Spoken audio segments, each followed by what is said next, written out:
హైదరాబాద్ రాజేంద్ర నగర్లో విదేశీ drug పెడ్లర్లను arrest చేశారు. వారి వద్ద నుంచి 25 లక్షల రూపాయల విలువ చేసే 150 గ్రాముల ఎండీఎంఏతో పాటు ఒక కత్తి, సెల్ ఫోన్లు స్వాధీనం చేసుకున్నారు.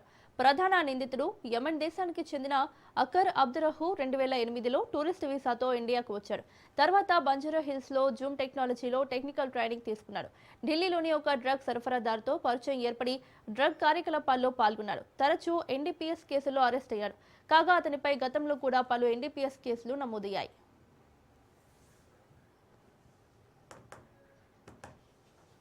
పోలీస్ జాయింట్ ఆపరేషన్ ఇది. సో దీంట్లో ఇద్దరు foreign nationals Abdu and is native of Yemen country and the second person is Hasan. He is a citizen of Gaza, Palestine.